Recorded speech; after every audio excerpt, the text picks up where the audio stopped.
The night the stars fell silent was the night Ethan Cole's life began to change forever. He had been stationed at Lunar Research Base Theta, a sprawling facility carved into the barren rock of the moon's far side, where Earth's radio noise could never reach.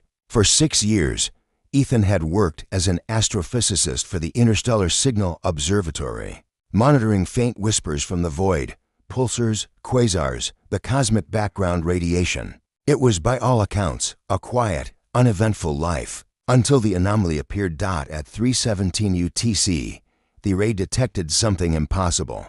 A localized burst of neutrino radiation, followed by a gravitational ripple, then silence. Ethan thought it was an instrumentation glitch, but the next day, when he guided a rover across the crater plain to recalibrate a sensor, he found it. Half buried in the regolith lay the remnants of something not built by human hands. A sleek, obsidian vessel no larger than a shuttle, its hull inscribed with fractal sigils that shifted when you tried to focus on them. The ship's surface still radiated faint heat, as though it had only just fallen from the stars. Ethan's heart pounded. He radioed the base, but then hesitated. He knew the protocol: report any unknown craft immediately.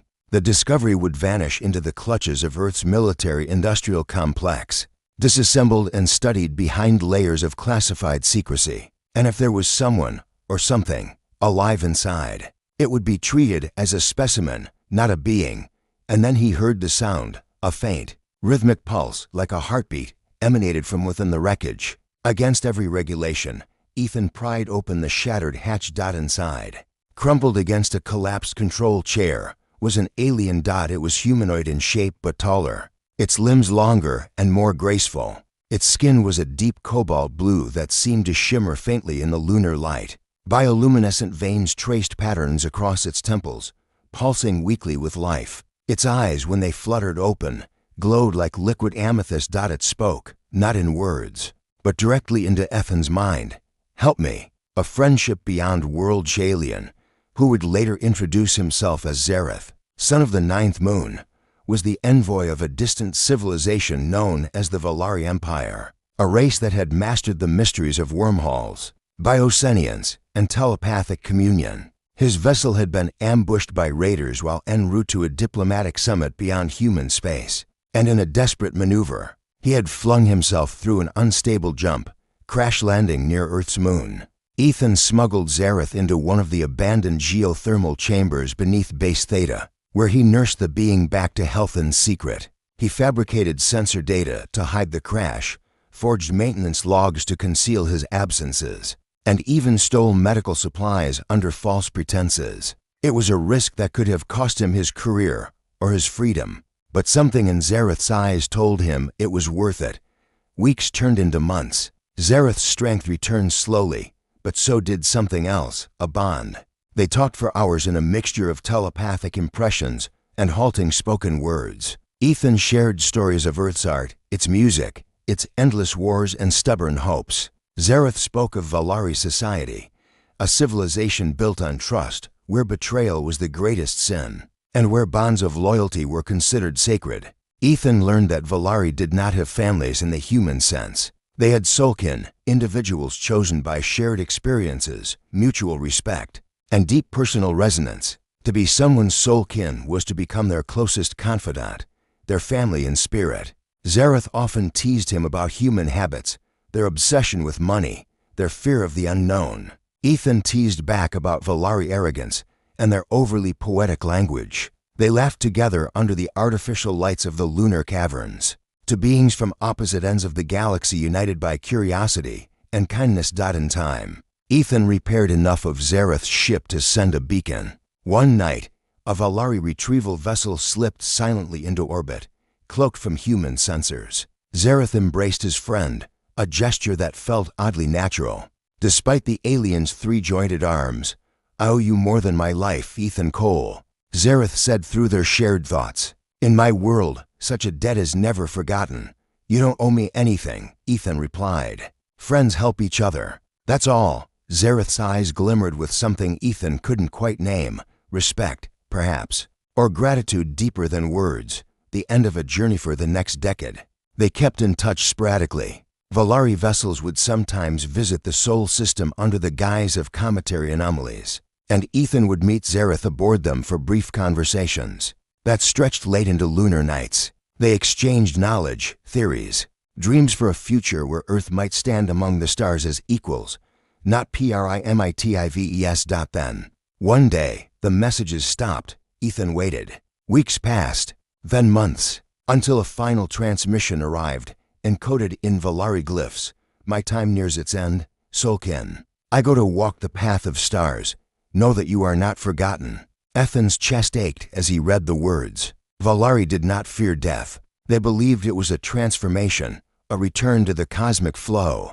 But to lose his friend felt like losing a part of himself. He never expected to hear from the Valari again, until, almost a year later, a ship unlike any he had ever seen descended silently through Earth's night sky and hovered above his modest observatory in Arizona. A hologram materialized before him, the symbol of the Valari High Council, and a voice resonated in his mind. By decree of Zareth, son of the ninth moon, loyal envoy and noble of the Valari Empire, the bearer of this message, Ethan Cole of Terra, is hereby recognized as his sole kin and sole heir. All titles, holdings, and bonded companions of House Zareth are his by right. He is invited to Valari's prime to claim his inheritance. Ethan stood frozen beneath the holographic light, the desert wind swirling around him. He had never cared for wealth or power. But this was something else entirely. It was Zareth's final gift, and perhaps the beginning of a destiny beyond anything he had ever imagined. The ship that came for Ethan was unlike anything humanity had ever conceived, a living, breathing vessel forged from crystal and light, its surface alive with swirling patterns like a kaleidoscope of galaxies. It did not roar or thunder when it rose from the Arizona desert. It simply slipped into the night sky, cutting silently through the clouds as if the laws of physics had politely stepped aside. Destination, Valari's prime, said the ship's voice, melodic, genderless and soothing, as though the cosmos itself were speaking. Estimated transit time, 27 hours, subjective. Ethan strapped himself into a chair that felt more like a cocoon. As the ship accelerated beyond light speed, the stars elongated into ribbons of color. Space itself bent and folded. He tried to steady his breathing, to process what was happening. Ethan Cole, once an anonymous scientist scraping by on research grants, was now the heir to an alien noble house, Zareth's house. He thought of his friend as the stars smeared past. I hope I'm worthy of this, he whispered silently into the void. The city among the starshwind, the ship dropped out of hyperspace. Ethan's breath caught in his chest. Valari's prime unfolded before him, a world that looked less like a planet and more like a cosmic jewel. Vast floating cities orbited a cerulean ocean, their towers sculpted from luminous crystal and living metal. Airships shaped like silver mantis drifted lazily between spires. Bridges of light arched from one floating island to another, carrying people who shimmered like constellations brought to life. Welcome, Solkin of House Zareth, the ship announced as it descended toward one of the cities. Preparations have been made for your arrival. The docking bay that received him was a cathedral of glass and star steel, humming softly with energy. A delegation awaited him, tall, elegant Valari figures draped in robes that seemed to flow like liquid light. At their head was a woman with silver white hair and eyes like molten gold. I am Taraya, Speaker of the High Council, she said with a graceful bow. Zareth spoke often of you. His loyalty to you was absolute.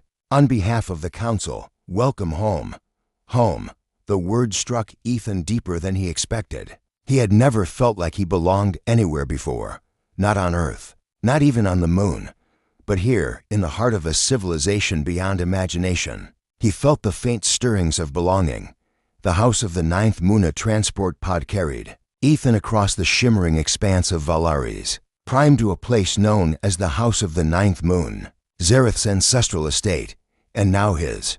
The palace hovered above a sea of clouds, its towers spiraling upward like frozen lightning. The architecture was breathtaking, alive, every surface shifting subtly with patterns that responded to his presence. Your identity has been verified, a soft voice said as he stepped through the gate. By decree of Zareth, "You are recognized as Ethan Cole, sole kin and heir of House Zareth." The halls were lined with mosaics depicting Zareth's deeds, diplomatic missions, treaties forged, battles fought. Ethan paused before one that showed Zareth with a smaller, human figure beside him. His heart clenched. He thought of me as part of his story. At the heart of the palace was a chamber filled with starlight. A being awaited him there, not flesh and blood, but a projection woven from pure energy. It bowed deeply. "I am the keeper of bonds," it said, "executor of House Zareth's legacy. You have inherited his holdings, the estates, the fleets, the knowledge vaults. But you have also inherited something. More intimate, more intimate." Ethan echoed, confused. Zareth was of noble blood. It is customary for such a house to pass on not only wealth, but companions, bonded partners chosen for loyalty, intellect, and spirit. They are not servants. They are equals, bound to the house as much as the heir himself. Before Ethan could respond, the chamber doors opened. The companions of Zareth, two figures, stepped into the starlight, and the world seemed to hold its breath. The first was Lyra, tall and slender. Her violet crystal eyes shimmered with intelligence. Her hair, a cascade of silver-blue strands, floated gently as though she were underwater. She wore a flowing garment that seemed woven from starlight itself, shifting hues with every breath. Ethan felt an immediate presence in his mind, not invasive, but curious, as if she were brushing against his thoughts. "I am Lyra of the Vale," she said, her voice melodic and calm. "Scholar, strategist, and first companion to House Zareth. It is an honor to meet the one he spoke of so fondly." The second was Nyara, and she was fire incarnate. Her skin was a shade of deep bronze laced with bioluminescent patterns that pulsed softly beneath the surface. Her hair glowed like strands of nebulae, and her stance was that of a warrior, proud, unyielding. Where Lyra was grace, Nyara was strength. "I am Nyara of the Crimson Blade," she said, bowing with a warrior's precision. "Protector of the ninth moon, sworn to guard its heir with my life." Ethan was momentarily speechless. He had expected diplomats, advisors, maybe servants. But these two women radiated power, purpose, and intelligence. They were not property. They were partners. The keeper's voice echoed again. "By Valari custom, they are now your bonded companions. In human terms, they are your wives." Ethan's heart nearly stopped. "My wives. It is the Valari way," Lyra said gently, as if sensing his hesitation. "Bonding is not about ownership. It is about shared destiny. You are the sole heir of Zareth's line. We are bound not by his will, but by our choice to continue his legacy with you." Nyra's lips curved into a small, confident smile. "You saved the life of the one we loved as kin. For that, we will stand with you, in battle, in council, and in life." Ethan took a step back, overwhelmed. "I don't know if I could accept this. I didn't earn any of this. "You are not just anything," Lyra interrupted softly. "Zareth chose you because you are worthy. And now, so do we." A new dawn that night. Ethan stood on the balcony of the palace, staring out at the twin suns setting over Valari's prime. The sky was awash with colors Earth had no names for, turquoise bleeding into gold, crimson melting into violet. Airships drifted between the towers like luminous birds. Lyra joined him quietly, standing at his side. "You doubt yourself," she said, not as a question, but as a fact. "I do," Ethan admitted. "I don't know how to be an heir. I don't know how to lead. I don't even know how to belong here." "Neither did Zareth," Lyra said with a soft smile. "He once told me he felt the same when he was young. But destiny rarely waits for us to be ready. It arrives, and we grow into it."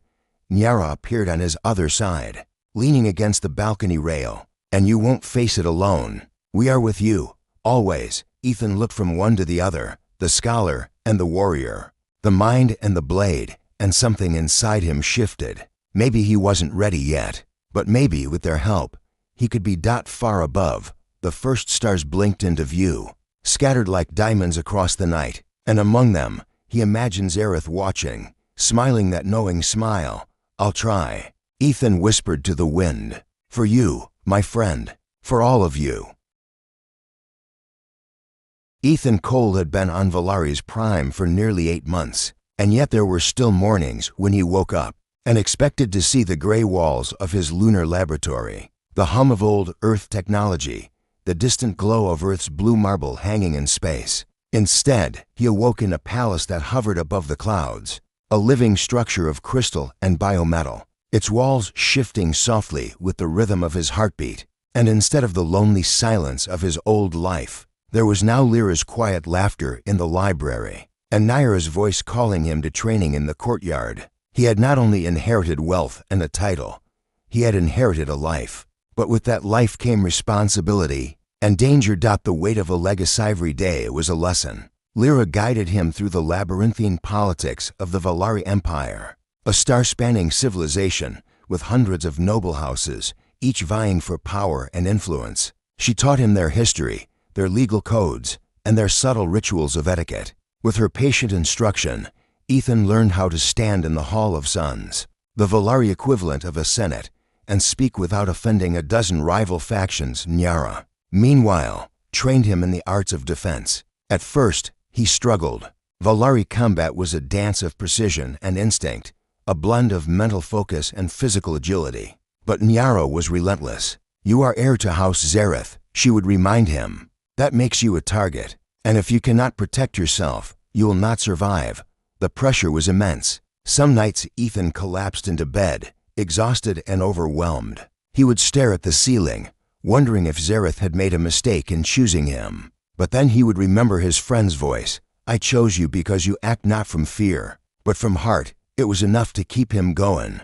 Whispers of opposition. First sign of trouble came during a session of the High Council. Ethan had just presented a proposal, a new alliance that would allow limited scientific exchange between Earth and the Valari Empire. It was cautious, carefully worded, designed to benefit both sides. Yet the chamber erupted in murmurs the moment he finished speaking. "Outrageous," hissed one counselor, her crystalline robe flaring with indignant color. "A Terran dictating policy to the High Council. This is an insult to Zareth's memory," sneered another. Ethan held his ground. "This is not dictation. This is diplomacy. Zareth believed that cooperation would strengthen us both. I intend to honor that belief." But not all were convinced. As the session ended, a tall, silver-skinned noble approached him. His name was Lord Vare, head of House Kale, a rival family that had coveted Zareth's influence for decades. "You do not belong here, human," Vare said coldly. "You are a novelty, a charity case. You wield power you do not understand." Ethan met his gaze calmly. "Then teach me, or try to stop me. Your choice." Vare's expression darkened. "We shall see how long you last." From that day on, Ethan knew he was being watched. Shadows over the ninth moon's first attempt on his life came 3 weeks later. It was late. The twin moons of Valaris hung low over the palace gardens, casting silver light over the dew-laden leaves. Ethan was walking with Nyara, discussing a recent security breach, when the air shimmered. 3 figures materialized from the shadows, clad in stealth armor, their weapons crackling with plasma energy. "Down!" Nyara shouted, tackling him behind a column just as a bolt of energy scorched the air where he'd been standing. The attackers moved fast, professionals. Nyara met them head-on, her blade a blur of starlight. Two fell quickly, but the third slipped past, charging straight for Ethan. He barely had time to think. Training kicked in, Naira's relentless drills, the muscle memory she'd burned into him. He ducked beneath the assassin's strike, grabbed a fallen weapon, and fired. The blast caught the attacker square in the chest, sending them sprawling. Silence returned to the garden, broken only by the hiss of dying plasma. Nyara stood over the last fallen assassin, her chest heaving. "They were house-trained," she said grimly. "Not common mercenaries. Someone powerful wants you dead." Ethan stared down at the bodies, the reality of his situation sinking in. This wasn't about politics anymore. This was war, cold, silent, and deadly. The bond depends in the aftermath. Security round the palace was tightened. Nyara tripled her patrols, and Lyra began quietly gathering intelligence. It was during these tense days that Ethan's bond with them deepened beyond anything he had anticipated. One evening, exhausted from hours of council debates, Ethan found Lyra waiting for him in the observatory. She was seated beneath the vast glass dome, surrounded by holographic constellations. A sea of stars projected in 3 dimensions. Do you know why Zareth trusted you? She asked softly. Because I helped him, Ethan replied. Because I was kind. Lyra shook her head gently. No, he trusted you because you listened. You never saw him as an alien or a curiosity. You saw him as a person. That is rare, even among our own. Ethan sat beside her, watching the stars wheel overhead. Do you? Yes, she whispered, meeting his eyes. I see you not as a human heir, but as someone who can lead us into something new. Nyra's bond with him grew in a different way. They sparred together daily, and though Ethan still lost most matches, he grew stronger, more confident. After one particularly grueling session, Nyra clapped a hand on his shoulder. You're getting better, she said, a rare smile breaking through her warrior's stoicism. When we met, you were a scholar pretending to be a leader. Now, you're starting to feel like one, and you. Ethan asked, what do you feel? Nyra hesitated, then stepped closer. I feel proud, and maybe something more. Their eyes locked, and for a moment, words became unnecessary. A leader forged in Freth attack was just the beginning. Over the next several months, Ethan faced sabotage, political betrayals, and relentless scrutiny. But each trial hardened him. He learned to outmaneuver rivals in council chambers, to negotiate treaties with alien delegates, to speak with authority in a language that had once felt foreign. He was no longer the man who had stumbled into this world by accident. He was Ethan of Earth, heir of the 9th moon, and slowly, the Valari began to respect him. The turning point came when he proposed a bold initiative, the Alliance Accord, a historic agreement to establish a joint human Valari research station near Earth. It was ambitious, controversial, and risky, but it passed. With a narrow margin, for the first time, humans and Valari would work together not as strangers, but as partners. That night, a celebration was held in the palace gardens. Lyra stood beside him, radiant in a gown that shimmered like the night sky. Nyra, ever the warrior, wore ceremonial armor, but even she allowed herself a rare, genuine smile. You've done it, Lyra said softly. You've made history, Nyra added. Ethan looked at them, his companions, his allies, his family, and felt something he hadn't felt in years, peace. Zareth had once told him that destiny was not a gift, but a responsibility. Now, standing beneath the twin moons with 2 souls who believed in him, Ethan finally understood what that meant. This was more than inheritance. It was a legacy, one he was determined to honor. The dawn over Valari's prime was unlike any dawn on Earth.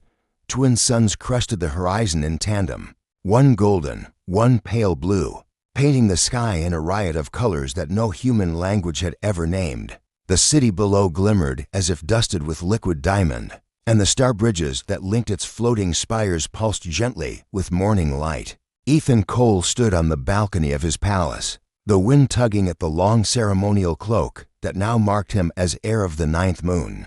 Nearly 3 years had passed since Zareth's death and the beginning of his impossible inheritance. 3 years of struggle, discovery, danger, and growth. Today, that journey would culminate in something no human had ever done before.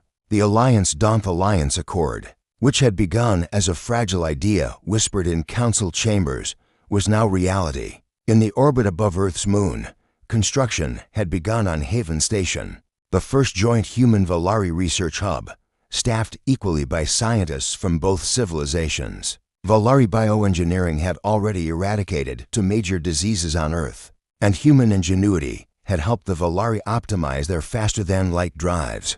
But the Alliance was more than science. Trade routes now spanned both territories. Cultural exchanges brought Valari art to Earth's museums and human literature to Valari academies. And in schools on both worlds, children learned each other's languages, preparing for a shared future neither species could have imagined alone. Today, Ethan would address both Earth and Valaris simultaneously, a historic broadcast carried by quantum relay to billions of viewers. It would mark the official formation of the Interstellar Union, a coalition of equals dedicated to exploration, peace, and shared destiny. He should have felt triumphant. Instead, he felt the heavy weight of what was to come. A world on edge, and not everyone celebrated the dawn of a new era. The old factions, xenophobes on Earth, purists among the Valari, grew louder with every step toward unity. Extremist cells plotted sabotage, hoping to shatter the fragile bond before it fully formed. 3 nights before the ceremony, Nyara intercepted an assassination attempt. A hidden cell from House Kale, led by the ever-resentful Lord Vare, had planned to destroy the orbital platform during Ethan's speech. The plan was foiled, but the message was clear. Peace had enemies. Cut off the head, and the Alliance dies with it, Nyara said grimly as she stood over captured conspirators. They fear what we are building. Ethan looked out at the city's glowing skyline. Then we make them fear something else, a future too strong to kill. The night before, in the eve of the signing ceremony, Ethan found himself unable to sleep. He walked the quiet halls of the palace until he reached the observatory, Zareth's old retreat. The walls were alive with constellations, shifting to mirror the view beyond the planet's atmosphere. Lyra was there, gazing into the holographic stars. "You're troubled," she said softly without turning. "Tomorrow changes everything," Ethan said. "I keep thinking, what if I'm wrong?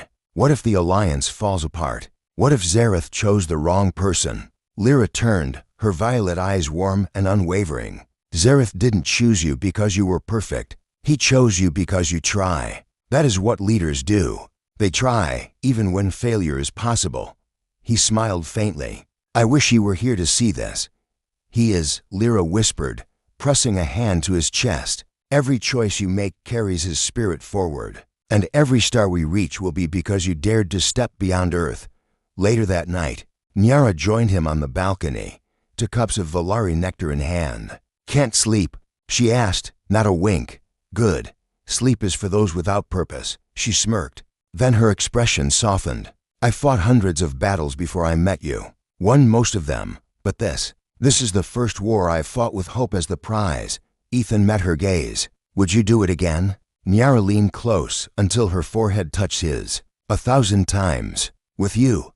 The warmth of her words steadied him. Whatever tomorrow brought, he would not face it alone. The day humanity joined the stars day of the ceremony arrived beneath a sky alive with light. Valari and human banners fluttered side by side above the grand hall of suns, a chamber vast enough to hold 500,000 beings, carved from living crystal and orbiting the planet's equator like a moon.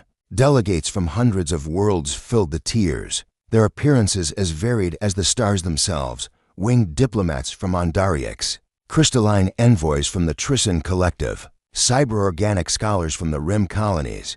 When Ethan stepped onto the dais, a hush fell over the hall. "Citizens of Valaris, people of Earth, friends among the stars," he began, his voice carried by telepathic resonance and light-speed signal to billions. 3 years ago, I was a scientist who believed humanity was alone. Then a man, an alien, crashed near our moon. He became my friend, and he showed me that family is not limited by blood, species, or origin. It is forged through trust." He paused, scanning the crowd. Lyra watched from the left wing, serene and proud. Nyara stood near the guard line, a silent sentinel, her eyes never leaving him. Zareth's final gift was not wealth or power. It was a belief that together we are capable of more than we can ever achieve apart. Today, we honor that belief. Today, we take our first steps into a shared destiny. The chamber erupted in applause.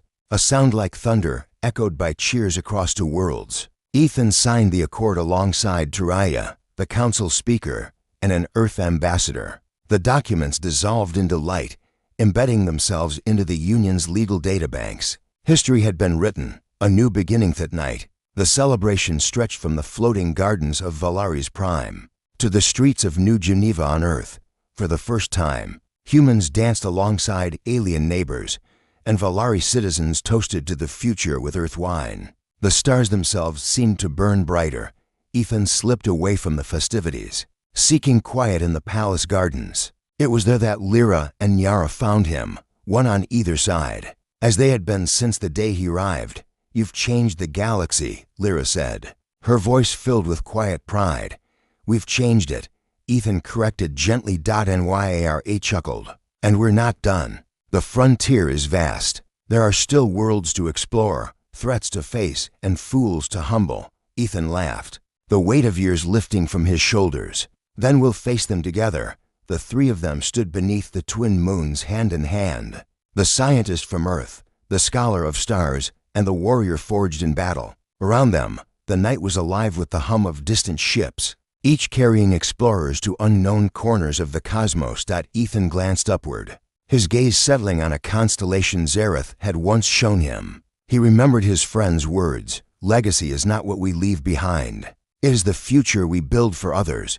"Thank you," he whispered to the stars, "for everything, somewhere, across the infinite fabric of space and time." Perhaps Zareth's spirit smiled, and beneath those endless stars, humanity, no longer alone, took its first steps into a destiny that stretched beyond imagination.